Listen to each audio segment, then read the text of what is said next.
Today we're going to be talking about evidentiary privilege within the context of a legal setting, specifically litigation. And I think we have a good number that have logged in already, based on the number that had signed up or RSVP. So I'm going to go ahead and proceed. Once again, for those of you who just joined us a few moments ago, my name is Imran Qureshi. I am a litigation partner at DLA Piper Canada, and I'm also one of the partners that is part of DLA's corporate crime compliance and investigations team. So today I'm going to be speaking about evidentiary privilege, and here's the roadmap for today's discussion.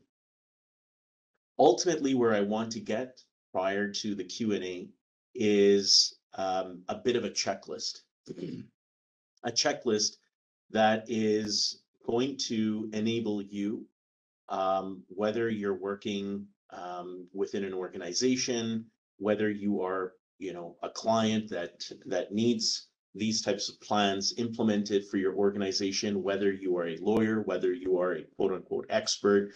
I think everyone can benefit from a privilege protection plan, and to that effect, we've got a checklist at the end. In order to get to that checklist, in order for that checklist to kind of make sense and be intelligible, we have a couple of concepts that we're going to review prior to arriving at that privilege protection plan, that checklist, and that's going to include a breakdown of evidentiary privilege, what it is, what it isn't, contrasting it with legal privilege, with confidentiality, with privacy concerns, and then we're going to talk about hearsay.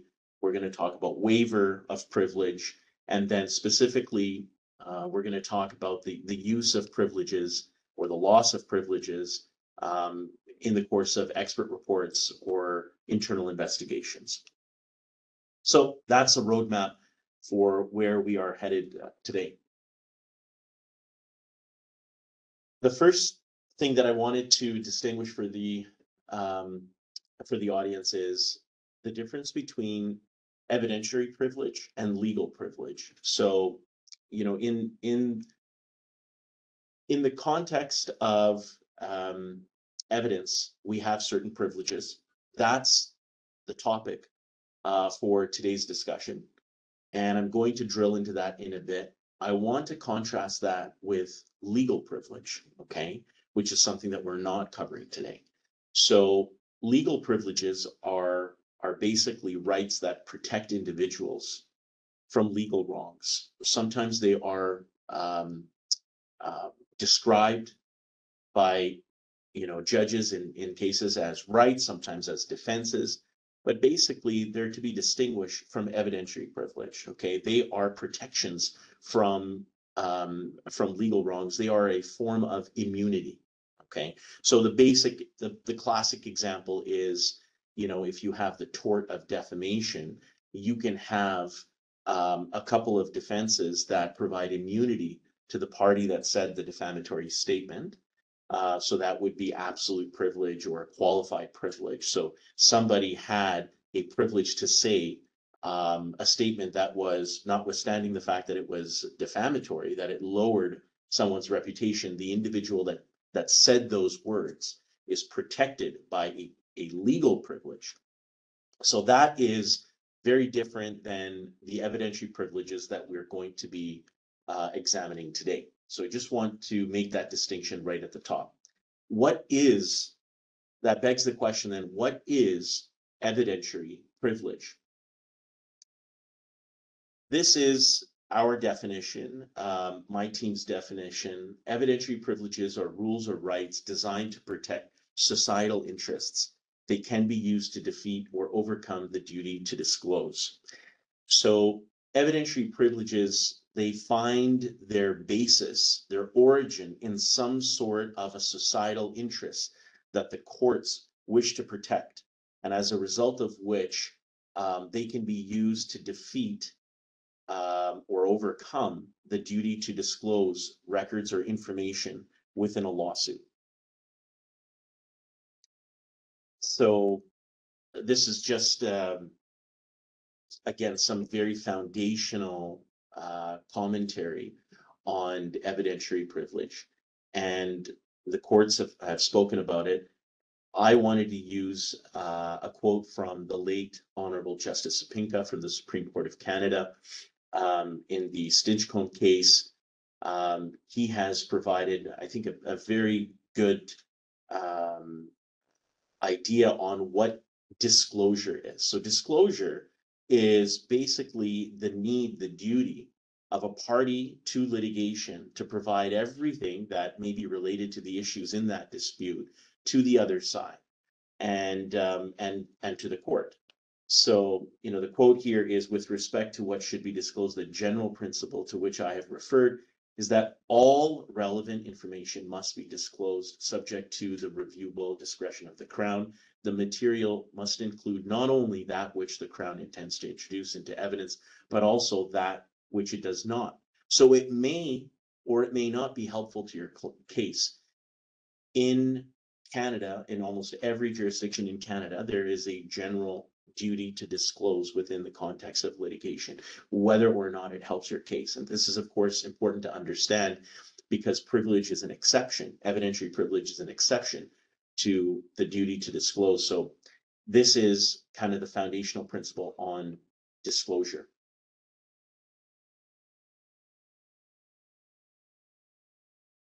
Understanding that there is a general duty to disclose, the question then is, well, what do you disclose? And for that, we look to the rules of court in the various provincial jurisdictions across Canada. And I'll be relying heavily on Alberta's rules of court because that is my home jurisdiction. But these are pretty much comparable right across the country. And so there is within Alberta a regime of automatic disclosure. The other side does not have to necessarily ask or interrogate the case. There is by default a duty to disclose. And again, the question then is, what do you disclose? And the answer is whatever is relevant and material to answering the issues that are in dispute. And so relevance has been described by the courts as proximity between the evidence and the issues that are in dispute. Materiality is how significant that evidence is in determining the issues. So those two principles help guide parties that have a duty or an obligation to disclose any records or information they may have that are relevant material to a dispute. It is important to take note here that there are different orders or levels of relevance and materiality. And, there is first order, there's second order, and there is a duty to disclose all, whether it's first or second order relevance or materiality. There is a positive obligation to disclose any facts, records, or information that will either help directly help determine an issue that is dispositive of an issue in the case, or in terms of second order relevance materiality, that may highlight another piece of evidence or another witness that may then help become dispositive of an issue. Okay. So with that background, we can then, understanding that there is a positive duty to disclose, and you have to disclose everything, whether it's helpful or not, and you have to disclose everything that is relevant and material to the issues in dispute. With that context, then, we can begin to talk about what privilege actually is or entails. So there are different types of privilege that are recognized in Canadian courts. As I've got up on the screen over here, we've got case-by-case privilege, which is exactly as it sounds. This is not a class privilege. This is something that is unique to the facts of the case before a court, and one of the parties that may be seeking to resist disclosure may apply to the court to protect a certain type of relationship unique to that case, and that would be called a case-by-case privilege. But aside from that, the major types of privilege that we see in Canada are class privileges. And those class privileges include primarily four, although there are a few other ones that are less well known. But the four major ones are solicitor-client privilege, litigation privilege, common interest privilege, and settlement privilege. So at a very high level, solicitor-client privilege cloaks the entire lawyer-client relationship. It protects confidential communications between the lawyer and the client. And then you have litigation privilege, which basically protects from disclosure communications and documents that are prepared for litigation or anticipation of litigation. The next class privilege is common interest privilege, and this allows the sharing of otherwise privileged information between parties with common legal interests or common interests in an outcome, in a legal outcome. And then the last class privilege is what's referred to as settlement privilege. And that is basically a privilege that applies and protects communications made during settlement negotiations. So just drilling into case-by-case privilege, this is referring to a case. The test for it was broken down in the Baker case from the Supreme Court of Canada, and Wigmore talks about this. Wigmore, of course, being a leading jurist on evidence, and these are referred to as the Wigmore principles. The communications must originate in confidence that they will not be disclosed. Confidentiality must be essential to the full and satisfactory maintenance of the relation between the parties, and the relation must be one which, in the opinion of the community, ought to be fostered and maintained. And finally, the injury would inure to the relation by the disclosure of the communications.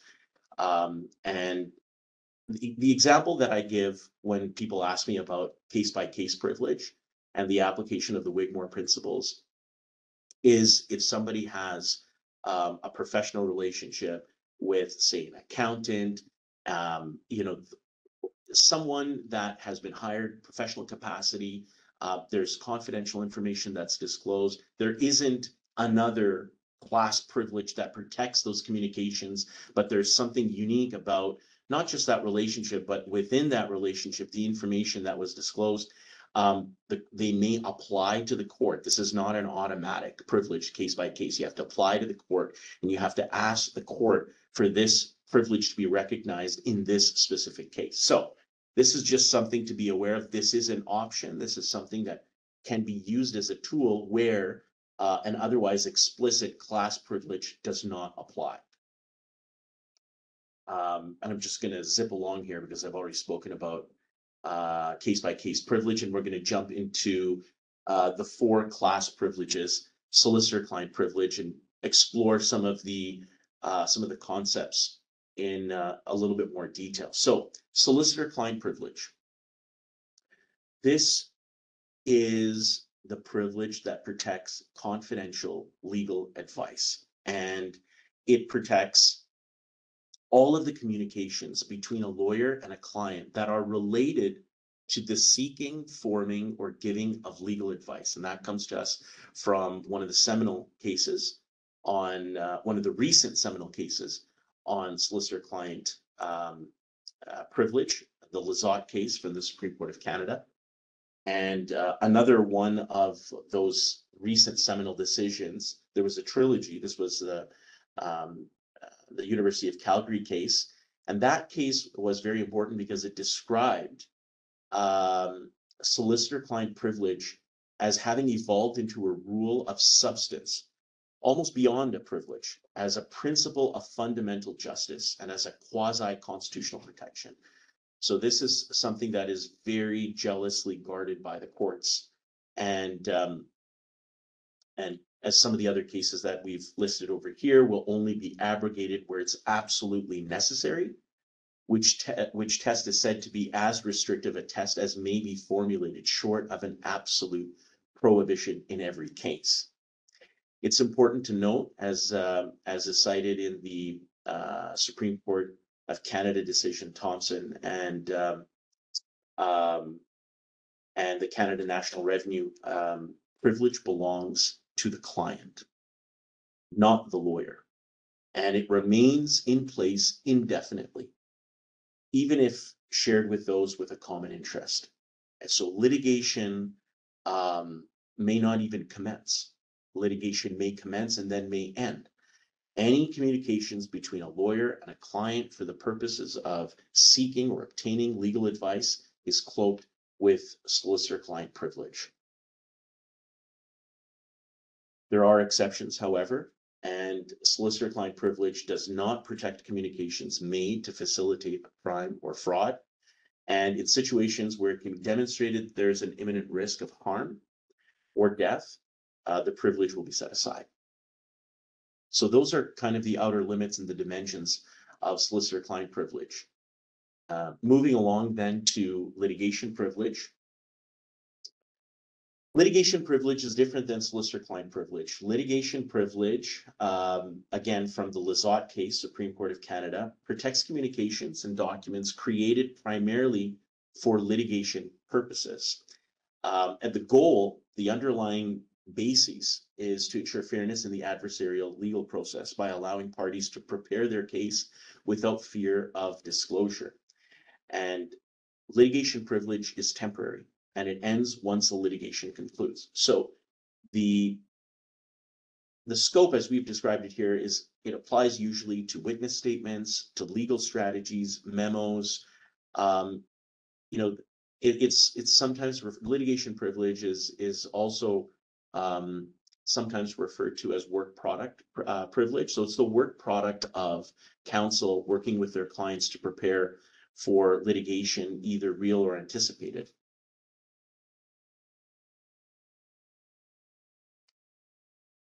So here's some distinctions between litigation privilege and solicitor-client privilege. The purpose of solicitor-client privilege is to ensure open and honest legal advice, to allow clients to discuss matters with their counsel without fear that those discussions will be made public. And that's just a relationship that that needs to be protected in order for the harmonious prosecution of claims and for clients to feel comfortable in speaking with their counsel. Litigation privilege ensures fairness in the adversarial process. So we have an adversarial process, which means both sides are competing to persuade the court, and they are, there are adversaries in court, and they have access to each other's materials and information, and there is a positive duty to disclose. And so an exception to that is the work that lawyers and clients privately do to prepare for the case. And so that's litigation privilege. The scope, the purpose is a little bit different than solicitor-client. The scope, solicitor-client covers all communication seeking legal advice. It cloaks the entire relationship, whereas litigation privilege only covers work product, witness statements, and expert reports, or any sort of internal memoranda. The duration, solicitor-client, is permanent, and it outlasts litigation. Even when the case ends, you have that privilege over those communications with your counsel. Litigation privilege, however, is temporary, and once the litigation concludes, either by way of a decision or by way of a settlement, that privilege comes to an end as well. The two privileges are different from one another also in terms of their relationship with confidentiality. The solicitor-client privilege applies, it requires the communications to be confidential in nature, which communications between lawyer and client within the context of obtaining or providing legal advice almost always are. So there has to be that element of confidentiality. Litigation privilege, not necessarily so. It's just something that is being worked on or produced for the purposes of litigation. It could be legal research. It could be memoranda. It's not inherently confidential. It could be, but it doesn't have to be. Coverage in terms of how far and wide it applies, solicitor-client privilege applies to all legal advice communications, irrespective of the context. whereas litigation privilege only applies when litigation is either ongoing or anticipated. And then the final element of distinction between the two types of privilege, solicitor-client privilege belongs to the client, whereas litigation privilege belongs to both the lawyer and the client, depending on the nature of the communication that is privileged. I apologize if I'm moving quickly. I'm mindful of the time, and I do want to get to the checklist. And so I might have to skip over a couple of slides in between. And if I am talking too quickly, please let me know. We've got, I think, a Q&A function, which you guys may not be able to see, but I will certainly get it. So if I'm talking too quickly, or if you have questions as we're going along, please be sure to use that function. The third type of class privilege that we're discussing today is the common interest privilege. So the common interest privilege is a legal doctrine that allows parties with a shared legal interest to share privileged information without having to waive that privilege. Okay, so you can imagine a situation where you have work product that you've generated with your lawyer in a case, and there are co-defendants or maybe co-plaintiffs along with you, and you want to be able to discuss that information. If there is a common interest in the outcome of litigation, then, client and lawyer can discuss that otherwise privileged information with another set of client and lawyer, provided that those two groups have a common interest in the outcome of litigation. And that would be protected by a common interest privilege.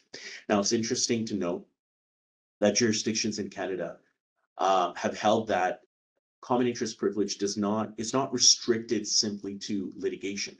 It can also be used in situations where counsel and client are working with other groups, for the completion of a transaction, something that's legal in nature, but not necessarily litigation. So again, the purpose is protects communications when multiple parties share a common legal interest. And the most common instance is when you're co-defendants or co-plaintiffs in litigation. It is important to note that it attaches to the communication itself, not to the relationship. And the reason is because that common interest, it does not necessarily mean that there is an overarching relationship now between all of the defendants or all of the plaintiffs. No, there is a common interest as to outcome.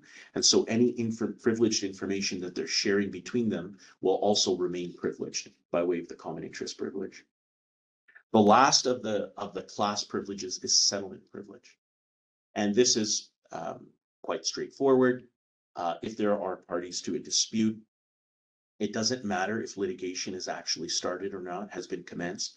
But if there are parties to a dispute and they exchange settlement communications that include information that are used to further settlement, that outline the terms of settlement, or to provide context regarding the settlement, that information is going to be cloaked with what's called settlement privilege. Okay? And the purpose is pretty simple. It's to encourage settlement. That's a societal interest. It's a class privilege. And so the societal interest is to promote settlement. And if parties could not, have the ability to freely speak, quote unquote, off the record, then it would be very difficult for them to engage in serious settlement discussions for fear that anything that they say within the context of those discussions, boom, it falls under the duty to disclose that we were talking about earlier.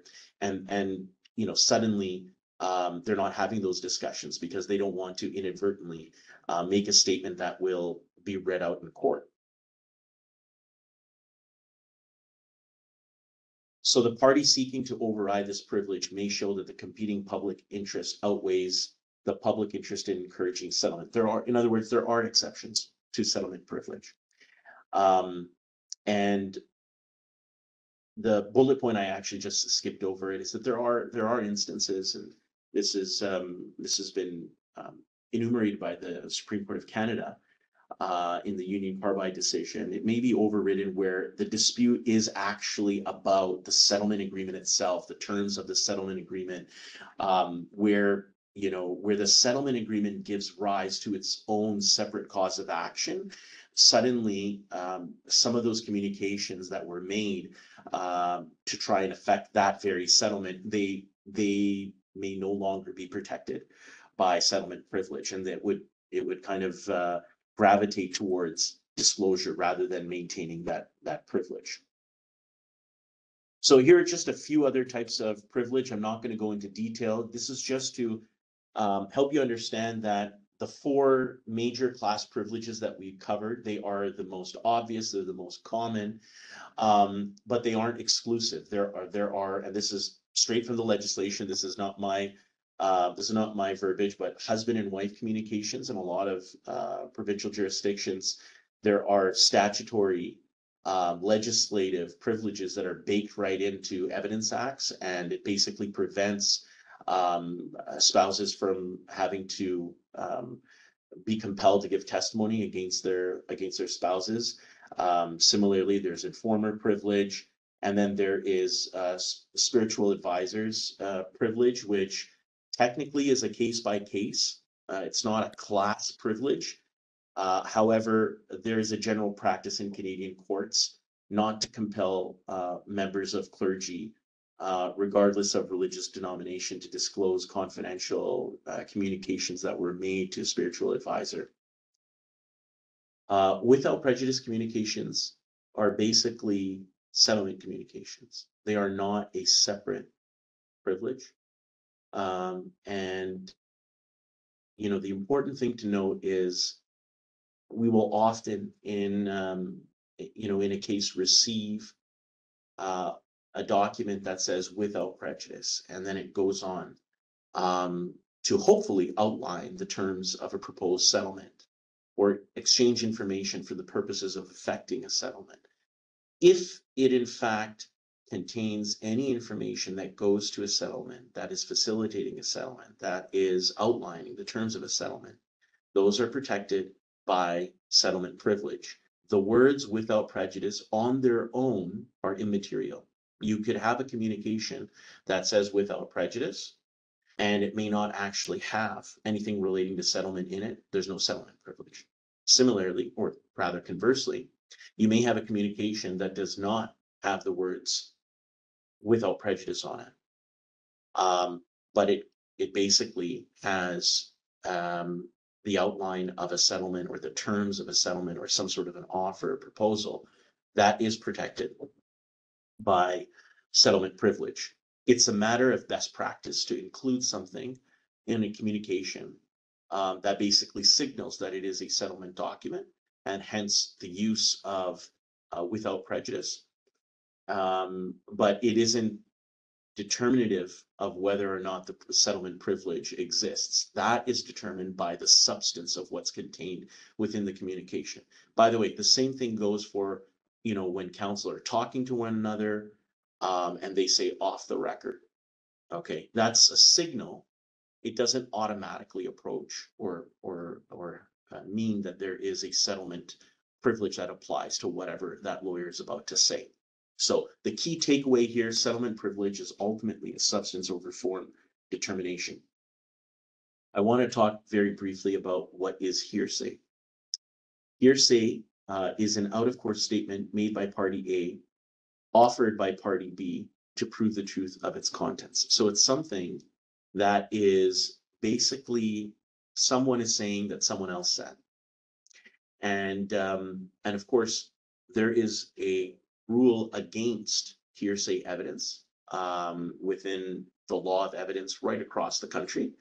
And so, the rule is if party A saw or heard something, then party A can appear in court and give that statement and be cross-examined on it. But that statement about what party A said or did cannot be put into evidence by another party, party B. So I saw so-and-so do this. Well, just get so-and-so to come and give that evidence. So that would be hearsay. So there's a rule against hearsay, and there are exceptions to it. But the reason why hearsay is important, it's important to have an understanding of hearsay, because when you're creating a privilege protection plan, which of course goes hand in hand with building your case and trying to prove your case, you have to identify what evidence and what records you have and who is going to be able to speak to them or talk about that evidence. So whether your witnesses can talk directly about the records that they intend to introduce is tied to this concept of hearsay, and it needs to be a material consideration when you are building your privilege protection plan. There are exceptions to hearsay, and I think for the purposes of today's discussion, in modern day litigation, it is very common for organizations to create records, often business records, financial records, in the normal course of business, and these types of records are have been held by courts to be an exception to the hearsay rule. So there are various exceptions, but the most common one, I guess, for the purposes of today's discussion, is the business records exception. So if you have a corporate representative who has been sworn in and is giving evidence on behalf of the corporation in court, they may not have themselves been the author of a certain business record, but if that record was an invoice or some sort of other document that was created in the normal course, and they can establish the authenticity of that, and then it is allowed. It's not treated as a hearsay document at that point, or hearsay evidence emanating from that document. Similarly, there is a general principle in evidence law that you put the best evidence you put in the original document, not a third photocopy that was sent to somebody as an attachment and then scanned. No, if it's possible to get the original document, you go ahead and you do that.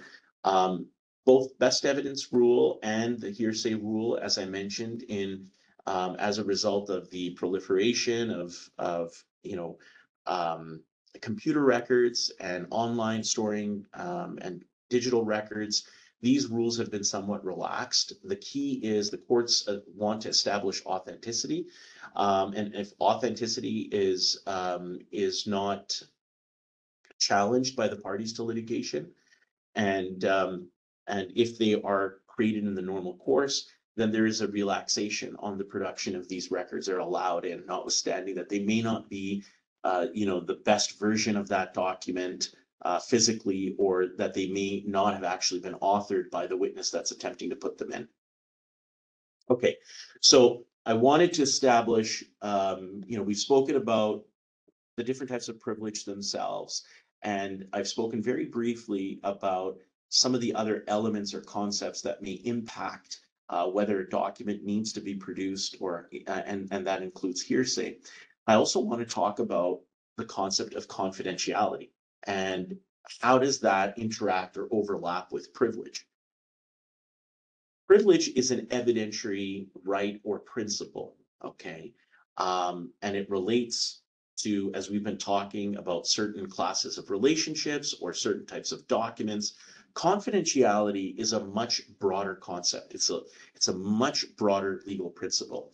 So it arises in our jurisprudence by primarily two methods. Number one is by way of a contractual duty. So two parties can privately contract, and they can actually require that there is an obligation of confidence for information that's going to be shared between those two contracting parties. So one party promises not to disclose or not to share what's going to be shared with them. Okay, or maybe it's a dual obligation. And the most basic form of this contractual instrument would be a non-disclosure agreement, an NDA. Okay, although you can have obligations, contractual obligations of confidence in virtually any type of contract, and you will find them in in legal retainers, in retainers for experts, and of course, we'll talk about that a little bit further. So that's one form of confidentiality. The other form of confidentiality is not by operation of contract, it's by operation of some legal relationship. So it may be because there is a fiduciary relationship, it may be because there is some other vulnerability or some sort of a trust relationship, and there is a legal obligation of confidence that arises because of the proximate nature of the two parties. So and then the third technically is that there could be situations where confidentiality is imposed by legislation. But primarily we're looking at the common law duty of confidence and contractual duties of confidence. If there is a breach of the common law duty of confidence, that can give rise to a tort claim. If there is a breach of the contractual duty, it gives rise to a contractual claim, breach of contract claim.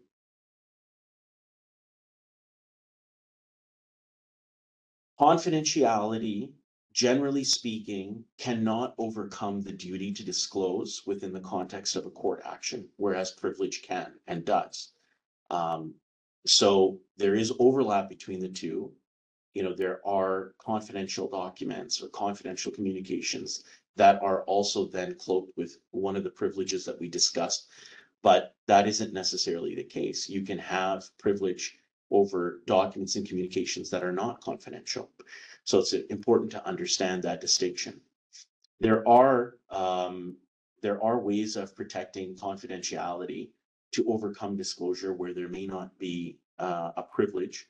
And the examples that we have listed over here is one, in almost all of the various provincial rules of court throughout the country, there is either an express or an implied undertaking that the party that is receiving otherwise confidential information cannot use the information for anything but the litigation itself. So that is a form of imposed confidentiality, a partial confidentiality. And of course, if beyond the express or implied undertakings, parties can apply for sealing orders to maintain confidentiality over documents or communications or other evidence that are not otherwise cloaked with any form of a privilege, either a case by case or a class privilege. And so in that situation, one would be looking at a sealing order. This is a three-part test from the Donovan case in the Supreme Court of Canada. And it's kind of somewhat comparable to the tripartite test for injunctions. But basically, what the court is looking for in the situation where a sealing order is sought, where the court openness or the duty to disclose poses a serious risk to an important public interest. The second part is the sealing order is necessary to prevent the serious risk to the identified interest because of lack of reasonable alternatives. And lastly, the benefits of the sealing order outweigh the negatives. So this is something that is dealt with, again, kind of on a case-by-case basis. And I don't want to confuse this with case-by-case privilege. Case-by-case privilege, the court is attempting to determine whether the underlying relationship in that particular case is worthy of privilege and of protection.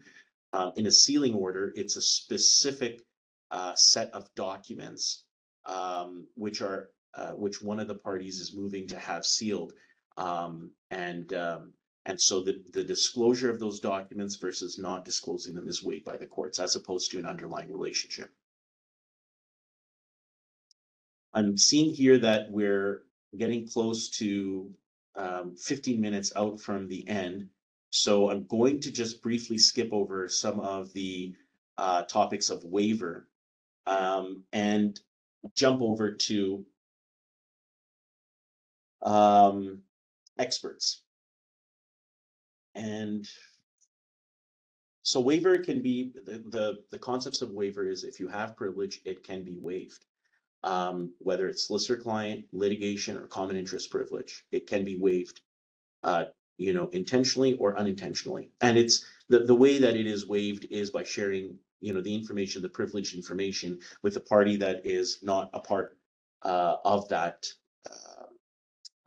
privilege. And that disclosure can, again, it can happen intentionally, unintentionally, and that's why it's very important when we go through our checklist to identify what the privileges are, who they belong to, and there has to be someone that's kind of managing them, which is we would recommend external counsel. Our directions to an expert privilege. So this is now taking some of the information that we've discussed about privileges, evidentiary privileges, and applying them to specific situations. Generally speaking, this is just high level. Generally speaking, when an expert is retained, they will have obligations of confidence because of the proximate nature of the relationship. They should, and hopefully do, have obligations of confidence in their actual retainer agreement. And if their work is being used for the purposes of either litigation that is real or that is active or anticipated, then you're going to have litigation privilege and common interest privilege that applies. Now, experts have, experts compared to lawyers at some point may be called as witnesses. Lawyers cannot be called as witnesses, or usually aren't, unless the relationship itself is in dispute. But almost always, lawyers they provide their advice. They're not going to take the witness stand. Experts, in contrast, are anticipated at some point as possibly having to provide either an expert report or to give expert testimony, opinion evidence at a trial, or both. And so, technically speaking, they waive portions of the privileges that apply. Most often it's common interest privilege. They waive portions related to the work that they've done. Now, most often in the context of a piece of litigation, the expert report is shared with the opposing side. At that point, you are waiving privilege to it, and at some subsequent point, it may be filed with the court, certainly waiving privilege over just the report at that time. And if the expert is questioned, either pretrial discovery, certainly cross-examined, there may be other portions of the expert's file that need to be disclosed. And again, it would be just on those components which are relevant material to the cross-examination of that expert and to items that have been outlined in the report. But it does not allow the court or the opposing party to go on a fishing expedition and to basically go through the entire file of the expert. So with the time that we have here, I want to just jump over to what my team refers to the ultimate badass privilege checklist. This is something that we've been developing for some time at our office, and this is something that is, as it should be for everyone, it's always something that you're kind of incrementally improving and working on and iterating. And so, this is obviously a snapshot of where we're at right now, but I wanted to really quickly, having gone through, established the concepts that we did, I wanted to review a checklist that I hope, and this, this PDF, we're more than happy to share with anybody that would like a copy of it. So I don't need you guys to frantically kind of be trying to write down everything here. We'd love to share this checklist with you. But I want to begin by the outer limit when you're creating a privilege protection plan and you're using this checklist is to first zoom out and do an outer limit analysis for all the documents and information that your organization has. Okay, you should have a working idea of where everything is, where it's stored, and this has to be interconnected with your document management system, your file management system, and your organization's IT department. Next, from that one level down, you want to look at within the context of all that information, all those documents, you want to do a confidentiality analysis. So we're not jumping right to privilege. First, you see what is the entire body of information documents we have. Then we're doing confidentiality analysis, okay? Confidentiality analysis, again, you're looking at this for the common law, through the lens of a common law confidentiality obligation or contractual. You want to look at whether your organization has implemented, you use the tort of confidence and you reverse engineer that back into your organization's document management system. What kind of access do parties have? What kind of controls are in place? What kind of warnings are in place? These all help subsequently, later on down the road, establish that the information located within one silo is confidential. This one is not confidential. This is partially confidential. And you do all that with express warnings. You do that with access and controls.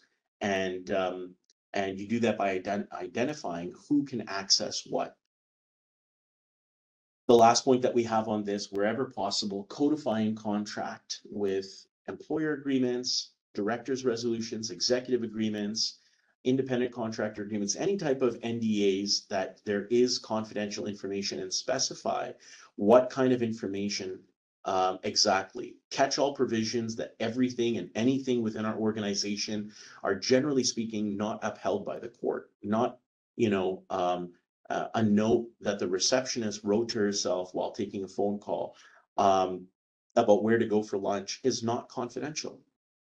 Not everything that is generated within an organization is confidential. So try to be as specific as possible as to what is confidential in the agreements that the organization enters into. Once you have this, then you want to create an information use and access chart. This is basically tracing. Once you've identified confidential information or information that's not confidential, who has access to what? So we call this an information use and access chart. And this becomes very, very helpful when you're trying to establish, who witnesses may or may not be. Here's an early consideration. When you're creating a privilege protection plan, arbitration. Arbitration is private decision-making. It's private court. If you litigate in court, the discovery process, you're obviously sharing with the opposing side information that you have that you may want to keep private. But certainly when you go to trial, trial is public. Unless you get some sort of a protective order or a sealing order, it is in public. Arbitration is not. Wherever possible, if privacy is very important to your organization, and you've got considerations like trade secrets and things of that nature, you need to consider arbitration. Arbitration is a solution. It's private decision making, and there are limited rules of evidence. So there is this regime of automatic disclosure and really kind of leaning in the side of disclosure for the open and fair adjudication of disputes.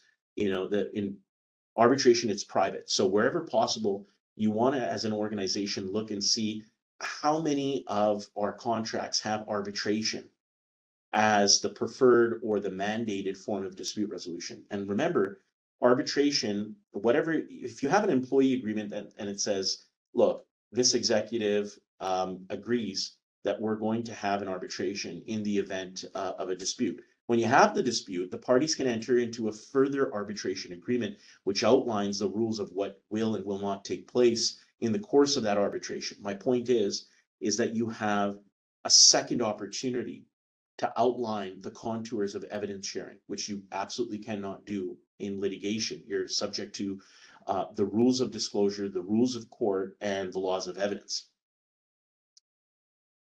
This is the next point on our checklist: is wherever possible, outsource IT. Outsource your computing and networking and all that type of stuff if possible. You may have a day-to-day person that is there, that's fine. But in the context of a dispute, something that is real or anticipated, it is helpful to outsource that. And the reason for that is, again, You can have confidentiality obligations that are expressly outlined in that third-party contract. You can have arbitration provisions within that. But the key point here is that they're not going to be employees, so they won't have the same obligations for information retention and deletion as an employee would. The next point on our checklist is to ask yourself who owns the corporate data. Data in the 21st century is the new asset. It's the new currency. It's, for some organizations, as important as cash. It's very, very important. So, there is, reminder here that if it is possible to separately kind of house the data of the organization, whatever it may be. It may be actual data that is being created, could be metadata that sits behind. If it is possible, if it is critical to a company's organization, then you can actually, have that data owned by a sister corporation, or some sort of like a holdco, as opposed to the opco being the one that interacts with the world and deals with customers and suppliers. So that's just something to kind of consider, if you can house the data, ownership of the data within another organization, and have some sort of a use and access agreement between the two, subject, of course, to any privacy legislation that there may be. Along similar lines, you want to carve out intellectual property and trade secrets and they will need their own plan and their own management, alongside privilege protection plan. So all of these points up until now were issues prior to actual privilege issues. So they kind of create the context within a privilege plan would be implemented. So once you've dealt with all of these, then you actually look at the information, some of which may be confidential, some of which may not. You actually look at, okay, do the various privileges apply? And you have to ask yourself these questions in order to do that. Who is the client, or who are the clients? Sometimes you have, a group of interrelated corporations. Sometimes you have 2 or 3 corporations operating as a partnership. Sometimes you may have a partnership as well as members of the board that have been sued. The possibilities are limitless. Nevertheless, you have to ask yourself, who is actually the client? Because a solicitor-client relationship is with that client. It's not just with everyone that got CC'd. So you have to be very careful. Who are you sending communications? Who are you sharing communications with? Okay. So who is actually the client? A quick side note here. Insurance. A lot of times organizations have insurance for the corporation itself, or directors and officers insurance. And in that case, if there is a dispute, a report's made to the insurer comes in and says, thank you very much. We're going to hire lawyers for you, and we're going to give them directions. Okay. So the question is, who's the client? And within the context of a solicitor-client relationship. Now, an insurer's appointed counsel for the corporation or for the insured parties, they will still have a solicitor-client relationship, but you still have to ask yourself, who is ultimately the client? And that is something that's often overlooked when there is insured appointed counsel. You also have to ask yourself, not only who is the client, who is the lawyer? And I realize that it's 11 o'clock and some people may begin to leave. That's fine. But I am just going to conclude here in a couple more slides. The next question that we have here on our checklist for the privilege protection plan is, who is the lawyer? And that is in situations where you have joint representation, sometimes more than one lawyer involved. But really what this is flagged for is in-house counsel. Okay. In-house counsel they're not always dealing with giving legal advice. Sometimes they're giving strategic and business advice. And so wherever possible, in the event of a dispute, you want to externalize that. So there isn't the chance that there is inadvertent disclosure by the in-house lawyer who wasn't really giving legal advice. Wasn't, and there's confusion. Okay. And along similar lines, your counsel, external counsel, they should have a very clear scope of engagement and services in their retainer, in their legal retainer letter. And don't be afraid to modify it as a situation evolves, as it moves between the, a dispute, maybe general legal advice, a dispute, investigations, actual litigation. Don't be afraid to modify or to add further retainers as the situation evolves. Now you have an adverse event, an issue has arisen. On our checklist, we say, go back, review this list, make sure everything's done properly, redo the retainers that are necessary, externalize counsel. You have two paths at this point. One is an investigation and litigation. The other one is straight to litigation.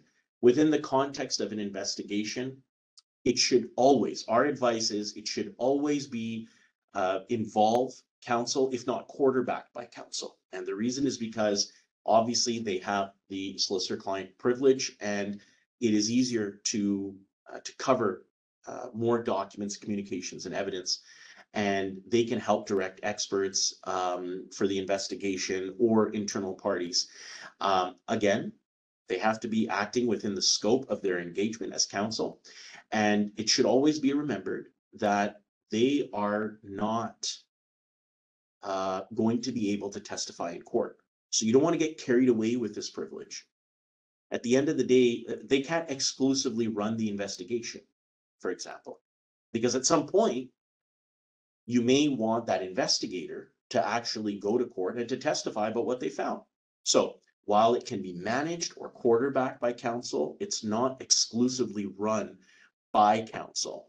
And that is because at some point there will be a witness that needs to take the stand and comment on that investigation. So don't always presume that secrecy is the sole objective. It isn't. And then we've got a note here about the privacy considerations. So if disclosing certain documents may not be sensitive to you, but you're holding confidential information for a third party, and that we see that come up in the context of banking or health records, things of that nature. So disclosure, you're actually disclosing other people's private information. So this is a consideration we've included on the checklist. You may have to get a sealing order, some other protective order if that disclosure is required, and use that in conjunction with redactions. The next thing that we have on our checklist is to remind yourself that the investigation and then the litigation and going to trial, it's not just about, the goal here is not to withhold information. It's not just about withholding and protecting information. You have to prove your case as well. You want to share this information. There should not be a presumption that you're trying to hide everything. So, the first thing that you need to do once you've gone through the rest of the checklist thus far is identify what are the issues in dispute. The reason why you do that is because that then allows you to do your relevance and materiality analysis. And that allows you then to build a document discovery list, which leads to the affidavit of records. The affidavit of records in most provinces allows for the parties to specifically, identify records they have in their possession that are relevant material, records that are relevant material that they don't have in their possession, third parties have it, and records that are privileged. So that would be the next step in our privilege protection plan. And then you have to create a proof list without going into a whole lot of details. Litigators will know this. In order to prove whatever it is that you need to prove at trial, you need an outline that summarizes the law, the evidence, and the facts of the case. And then you try to plug in all the information into that proof list. That proof list is going to help you identify any gaps in the evidence, but more importantly, it's going to help you identify which witnesses are going to say what. So that leads then to the next item on our list, which is the witness list. And that witness list may include experts as well. So if you're trying to prove something factually, it will be a lay witness, a regular witness. And if you're trying to prove something that requires opinion evidence, something that's not expressly or exclusively factual, then you're going to use an expert for that. I've spoken about this thus far, but it's on our checklist here to remind everyone about considerations about privacy legislation and opinion evidence where it's required. And it's at this point that you should remind yourself that if secrecy is important, confidentiality of documents are important, you don't want to have to go to trial, use the settlement privilege, use negotiations, and try to resolve the dispute. So we've got a cascading list of things that we can try to do. Arbitration was not possible. And so we're going to rely on privileges. We're going to rely on confidentiality obligations. We're going to rely on all of these things, but we still don't want some information that is exposed to get to court. Well, then you need to settle. And where you are settling, you can use that settlement privilege. And a recommendation is, if there is a lot of very sensitive information that you need to share in order to settle, to use a mediator or a mediation agreement, or some sort of a settlement conference agreement coupled with an NDA. We've already spoken about experts, and this is, of course, now coming to the class privileges. Once you've done everything on this checklist, you do, and you're still not protected, despite everything that we've talked about, you want to consider whether there is a case-by-case privilege, whether there is a need for a sealing order, a use and access or a protective order, or simply redactions, which is kind of, whiting out or blacking out certain portions of documents. And then the last slide here that I have is termination and end of litigation. Remember, certain privileges like common interest litigation, they end when litigation ends. So if you want to tie up loose ends and not have information that kind of get released, solicitor-client privilege, that continues. Otherwise, you have to look at data destruction and confirmation of continued confidentiality by way of express contractual covenants, just to close things off. The last point that I'm going to make, and I'm coming up on 10 minutes past, is that remember, failure to disclose and withholding information and maintaining secrecy, it's a balancing act. Sometimes there are business reasons for not wanting to disclose things. But generally speaking, unless there is a compelling business case for not being able to share something, it's a trade secret, or it affects ongoing business operations, generally speaking, you want to disclose. Because if there is evidence which quite clearly is being withheld or has been destroyed, courts can look at that and develop what's called adverse inferences. They can basically infer that that information, that evidence is there, but it's hidden. And had it been produced, it would have not been beneficial to the party that's withholding it. And so that's always, courts are sophisticated and they're capable of doing that. The last point that we want to make is bad evidence does not equal bad witness. To the contrary, witnesses that go forward and that put forward information that is both helpful and hurtful to their case are ultimately deemed witnesses that are reliable and credible, more so than not. Okay? So that is a speed reading of your witness protection plan. Sorry, not witness protection, your privilege protection plan and your privilege checklist.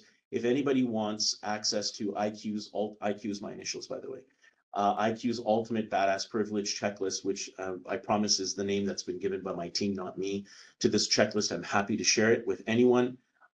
Please contact our team, and here's some contact information. This is the team based out of the Edmonton office that I lead, and it's been a real pleasure. I hope everyone was able to enjoy and take from this something that is helpful to developing a privilege protection plan. I'm seeing people that are slowly leaving now. So thank you for your attention, and please feel free to email us if you want any further information, including the checklist itself. Thanks so much, and have a great day, everyone.